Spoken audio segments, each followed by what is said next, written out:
Good morning, everybody. Welcome back to the Marketing Box podcast. We have another Meet the Team interview today. Sean's daughter, our very own Gabriella Burse, is with us. She has been with us for, a little over 9 years? About 9 years or so. Roughly 9 years. She is our client relations manager. So I'll let her go ahead and tell you guys a little bit about her. Well, I was born and raised in Metairie.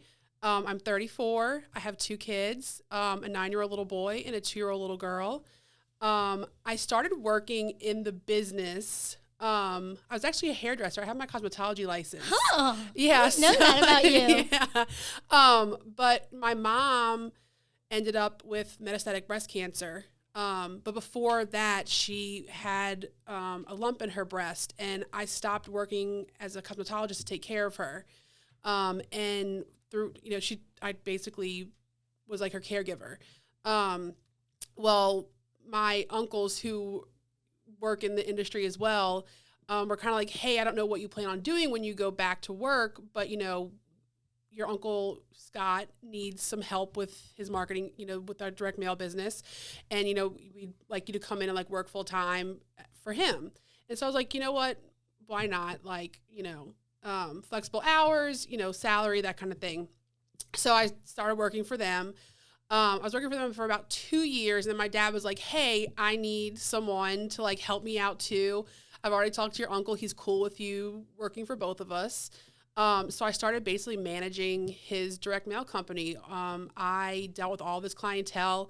At the time, the car industry was still huge. Direct mail industries, the super sales were all really big. I probably was handling 15 to 20 different accounts a week. Wow. Yeah. Wow. Yeah. It was just a much different time. Still very big into the, everything was just way different back then. Obviously, marketing's a little different now than it was. Technology has advanced so much. Yeah, there was no Facebook ads or Instagram feeds or anything like that. So I started working for him, and basically I've been doing almost the same thing ever since. Just dealing with clients, helping get their ads approved. A little bit more diverse than just car ads now. We do a lot more, obviously, a lot more marketing for different different industries now. But it's all pretty much the same thing, So what would you say, is there something that's really misunderstood about the type of things that you do when you work directly with clients? Because when I interviewed Anise, we were talking about how difficult it is when you have a client that hasn't really taken on a platform or an agency before. So sometimes they don't really know what to expect. So what is that like on your end? How do you process and handle that every day? So, most of the people that I deal with have done some kind of advertising in the past, so it's a little bit more streamlined. But for those that haven't, it's walking through what the expectations are for the advertising, the responses, what we need to complete their ads. And I think, I find that if you get on a call with them instead of just going back forth through email, obviously 10 years ago you didn't video call people. Yeah, there was no Zoom calls. There was no calls. So now it makes things a little easier, especially with new clients who haven't experienced advertising, haven't dealt with advertising before, or at least not advertising with an agency. They've done their own Facebook ads or stuff like that, or emails. Getting on a call with them and really explaining everything that we need, pulling up the dashboard, kind of showing them a template in there, what it's looking like, what they're going to see, really helps out the explanation of what they're going to see, what they're going to deal with when working with us. I think Anisa's job is a little different than mine. But my part of what I do is pretty self-explanatory. I think, hey, we're going to build this direct mail piece for you. We're going to build this Facebook campaign for you. We're going to build this email campaign for you. We'll go back and forth and make changes. We'll talk about the audience that you want to target. I'd like to get on a FaceTime call or a video call with them to go over that as well. So I'm doing the demographics in real time. I think it helps narrow things down how they really wanted to make sure we're targeting the demographic that they absolutely want their ads to go to, as opposed to just sending an email of oh, this is my area, this is the income that I want. We can do advertising can be done on a consumer level, and a lot of our clients require a specialty list, which isn't just oh, hey, we're just going to mail to everybody in the area. a lot of our clients require, they require different criteria that isn't going to necessarily be that isn't necessarily going to apply to like the general public. Right. So it requires a lot more refining to get the demographic the right way. And I think that I'm really glad that you brought that up, because I was scrolling on Twitter the other day, and I think we made a video about this in the past, how important it is to set expectations up on the forefront. Like, as soon as you start working with an agency, like, you're the type of person that will set the expectation, because there was a Twitter thread and it was like 50 tweets long. And it was a lady that obviously runs a super big company. She was talking about how she hired and fired over 50 different marketing agencies. And the Twitter thread was really interesting as a marketing agency to read it. You're like, okay, what are these people saying? And a lot of the marketers were saying, well, this is why as a marketer, you should be upfront, because if you know, like, you sometimes it does take a little bit of that trial and error, and they have to trust you on that part. But like, if we're not setting the expectation up for them, then right. You have clients, and you do have some clients that come in with unrealistic expectations of what their campaign is going to do for them. We really try to. It's really important, especially we like to retain our clients. Right. We want them to be happy with us. We also don't want to overpromise what we can do for them. So, a big part of like, hey, this is what we're going to do. This is what our average response is for this type of business. And this is kind of what you can expect. If it's better than that, great. And it's not, it may not be as good as that. Like this is kind of our average. right. But you do have some clients that come in like, oh, like if it doesn't bring me X amount of leads or X amount of customers in X amount of time, I'm just like, they're just not going to work out. And it's like, well, most advertising takes 3 to 6 months to fully get to the point where you're seeing a good response from it. You're not going to see that response you're looking for after advertising for 2 weeks. It's all about brand recognition. So the more you advertise, the longer you advertise, the more people are seeing your name, email, direct mail, Facebook, Instagram. The more that you put your name out there, the more different avenues of advertising that you use, the more likely you are to bring a customer in. And it may not be from the first time they see your name with our advertising. It could be something else that they see later on, especially if you're a local business. They could see one of our ads, but then be driving like, oh, I remember seeing an ad about that company and like what they have. Let me go in and check it out. And then you end up with the customer. Not necessarily, the lead doesn't necessarily track back to us, but it could be a customer that because they saw our advertising says, okay, well now I see them locally, I'm just going to go check them out because I remember seeing their name. Right. And so it's like, oh, hey, like I want to go try that out because I've seen their name a couple of times in my email on Facebook.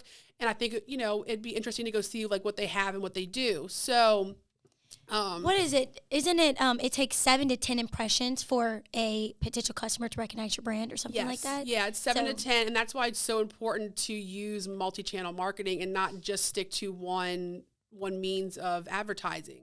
Right. So, we offer obviously all of those different means of marketing, but our most successful clients are hitting at least 3 different advertising means. So, well, guys, you hear that? So using more than one channel can only ever help you, only ever not help you, hurt you. Never hurt you. Yeah. So our biggest clients that we use that have the most success use the top 3. I think is like Facebook, email, and then direct mail. And then if there's an Instagram account linked to that, we always do the advertising into their Instagram account as well. So yeah, all of our successful clients are using all those means of advertising with us. So you've been in this industry for roughly over 9 years. What's some of the things you've seen and learned within the past 9 years? Because things change so much. They change daily. So, whether it be how to talk to clients, how to make clients feel more comfortable, what's some of the biggest things that you've taken away from this job? So dealing with people, and it's funny because, I'm a woman, and being a woman in a lot of industries can be a little difficult. People don't always take you as seriously, and it's just the unfortunate reality of being a woman in big business. I find that I think as you deal with different clientele, like you kind of learn who are the people that really need to be coddled and who are those that, you need to be a little more stern with. And it's, it's funny. Generally our female clients, like they like no BS. They're just like straight to the point. Like, let's just get this done. And then like, the men, you kind of have to like baby a little bit, like, oh, That's hilarious. I know. But not, and again, that's not all, Right. That's not a blanket statement. It's kind of like just in general. But one thing that I've learned to do in the years that I've dealt with all these different clients is like after the first interaction with them, I can kind of figure out like who I need to be for them. Like, am I going to need to be someone who's a lot more hand holding, a lot more like, oh, hey, this is exactly what's going on. Or is this someone that's like, hey, this is what I need from you. Get it to me, get it back to them. Like, it's just done. So I think, you have to have that intuition when you're dealing with the client and how they need to be dealt with, because if you try to deal with every client the exact same way, you're going to end up with aggravated, mad, and frustrated clients who don't want to work with you because you're not handling them the way they expect to be handled. So I think just like having that intuition of doing this for so long, like it's just like, hey, you know what? I know this client's coming in. I've already talked to them once. I know that they're going to be somebody that you have to like contact every single day and send multiple emails and check in on them, or they're going to get like frustrated that you're not, doing your job. And then there's some that are just like, hey, let me get this approved. Let me get it done. Let's get our advertising started. And I'm not going to contact you unless there's any problems. And they don't want to be contacted sometimes unless there's issues. They want the advertising to go. They want updates, but like, they don't want to be like pestered almost. So, right. And the other thing, one of the, I kind of have, I am a client relations manager, but I feel like I have so many different hats. I also handle the production with the printers that we use to make sure jobs are getting done correctly, getting printed on time and shipped out, and that they're following the production process like they're supposed to be, and everything's going out correctly. I also am a data specialist. So I deal with a lot of data. I'm pulling lists for clients. I'm managing their customer databases. We're doing suppressions and that kind of thing. So one of the things that they love to do to me is, hey, Gabriella, there's this new thing that we want to use. Just go figure it out. And I'm like, okay, cool. Like, let me just go figure it out. And, it's just like, working for them has taught me more than just stuff about the advertising industry. It's really shown me that like, it's shown me that like, hey, you can do and figure out anything somebody throws at you. Like, I can't tell you how many different lists, data, compilation companies and different platforms for other, for data and for emails and everything else. It's like, hey, Gabriella, have fun, figure it out. We don't know what we don't know what to do, but like, go set up training for it. I'm not a visual learner. I'm someone that like when I physically do something, like it programs in my brain. So I'm just like, you know what, let's just go do it and figure it out and go look through it. And so a lot of the things that I do for the company have all been self-taught. I don't have a college degree. I did 2 years at a community college for marketing and advertising, but they don't teach you any of this stuff. And I feel like back then that was 2008, 9, 10. So like there was no Facebook, there was Facebook, but like there was no Facebook advertising, there was no Instagram. A lot of the advertising means that they probably would teach you now if you went to school, or nothing like what, I was not any of what was taught to me then. And I mean, yeah. I just did I did 2 years. And then I decided I wanted to get my cosmetology license, but that was,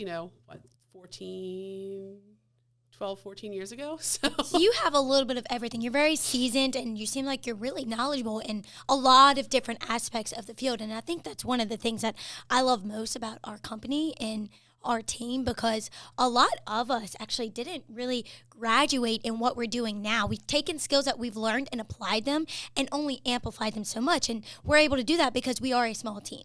And everybody does wear multiple hats. And it's so funny because y'all, before this podcast, I'm like, okay, Gabriella, so what's your title? Because she does a little bit of everything. I mean, she's really a specialist in many different categories. So she's a great resource to reach out to, guys. If you have questions about really any part of the process, hiring an agency, whatever it may be, like, she's a great person to reach out to. And at the end of the episode, I'll have her tell you guys her email or how you can contact her if you just want to chat with somebody and maybe be like, okay, we're planning on hiring an agency 6 months from now. What's something that we should kind of get in line before we do so? So yeah, she'd be a great resource for you guys to reach out to. And then I just want to touch a little bit on, because you do work for your dad. I do work for So my how dad. funny is that dynamic? Honestly, like my dad and I have like a really, I'm obviously an adult now, so like it's a little different than like daddy daughter. I was very close to my dad growing up. I was always with him.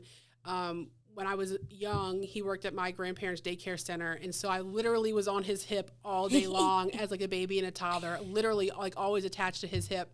So like working with him now, they expect a lot from me. I'm his kid. He knows what I'm capable of. He knows how intelligent I am. I'm not trying to toot my own horn. And he knows like how easy it is for me to learn things and to, become expert level at, different means. So, he does expect a lot of me. I feel like we have a really good working relationship though. If there are issues, he can come to me and we talk about them. We communicate well.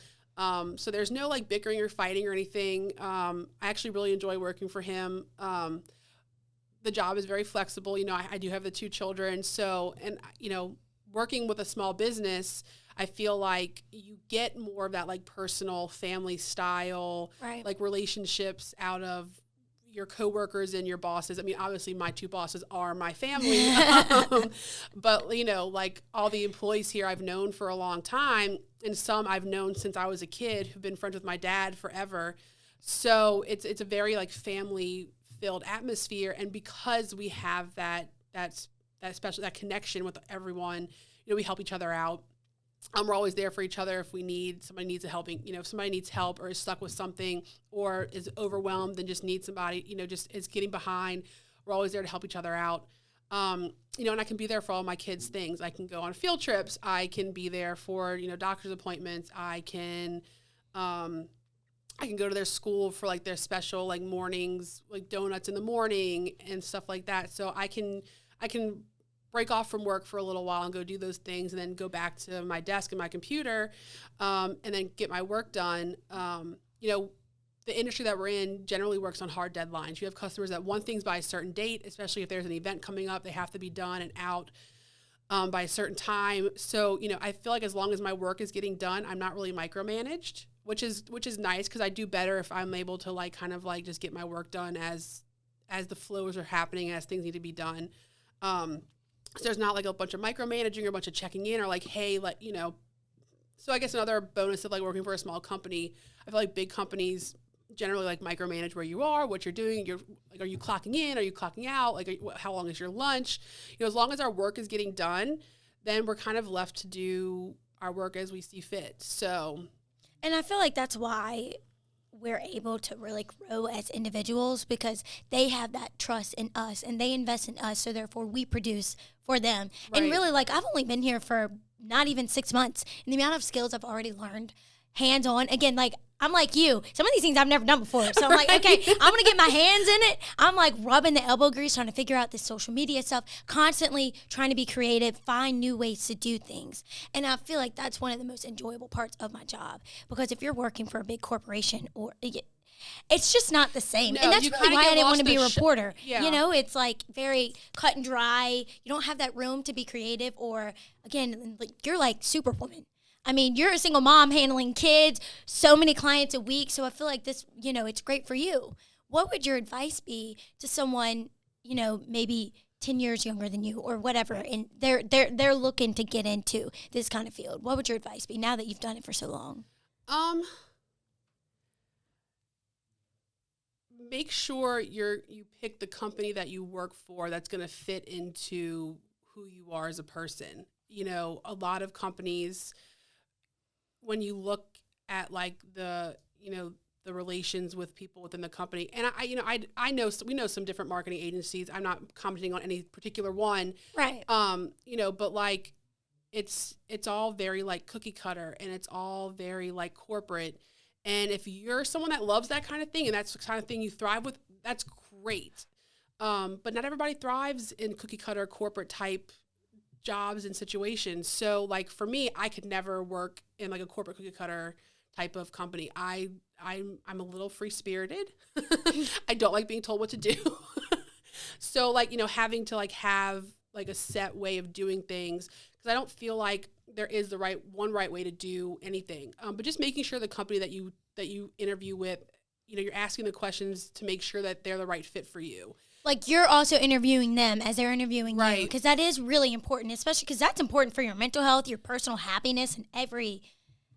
Yeah, that's really good advice, Gabriella. Yeah, it would be really hard for me as a single mom to work for like a 9 to 5 like company. I mean, I do work on weekends. I've had to work on vacations because we are a small company, so like we don't, but I can go on vacation kind of whenever I want because I can work remotely. So like I can go take my kids, I think this summer we did like 5 different like little mini trips from like a Wednesday to Monday with my kids to go experience different things. And I was able to do that because I can work remotely. So I was able to take probably more time off than most people would for vacation. But that's because as long as I have my computer with me and my work is done, I can go do that kind of thing. So, big corporate companies aren't going to allow you to do that kind of stuff. Like you have so many vacation days and once you take them, they're taken.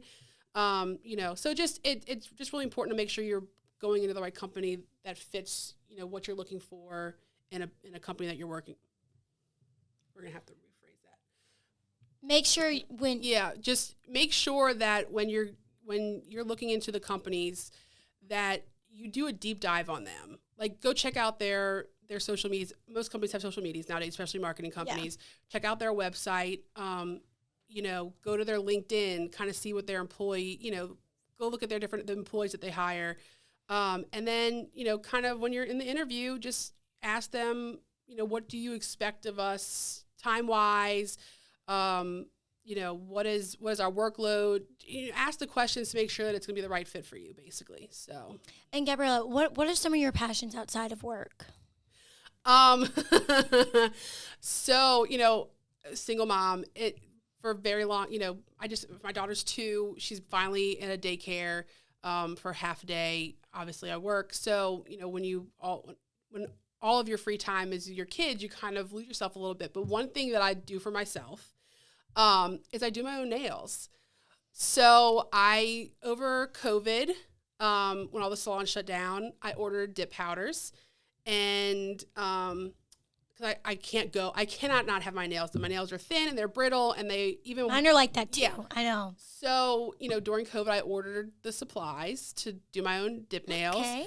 I started doing them, and then, I was pregnant. So when the salons opened back up, I started going again because it was just easier than doing it while I was pregnant. And then, I had my daughter, and I didn't want to go spend 2 hours in a salon getting my nails done anymore. So I probably had 20 or so colors at the time. So I ordered a couple more, and I continued to do my own nails. And about a year ago, I got really, really into it, and I have 560 different. I know. I feel like every Monday when I see you, your nails are a new sparkle, a new fall color. You're very with the seasons. I probably do my nails 3 times a week. Wow! My gosh! Yeah, I know. It's kind of like it's kind of like my self-care. When the kids are in bed at night, they're asleep, and I usually go to bed 2 hours after them. So I'll put something on the TV that I want to watch, and I'll set up all my stuff, and I do my nails. I pick out the colors that I want. I usually use at least 2 or 3. I usually use at least 2, sometimes 3 different colors. But yeah, so I feel like I need to start paying you to do mine because nobody likes to sit in the nail salon for 2.5 hours. I mean, and they're really expensive. I know, and every once in a while I'll get a regular pedicure, but I bought the sugar scrub and the pumice stones and stuff, and I have polishes and gels that I use I do my own my own feet too. I'm like, I don't want to go spend money and time. I mean, I probably have not saved myself any money with the amount of dip powders that I have, but it's something that I just really enjoy doing. It's really important to have self-care. Self-care. I love doing self-care. Yeah.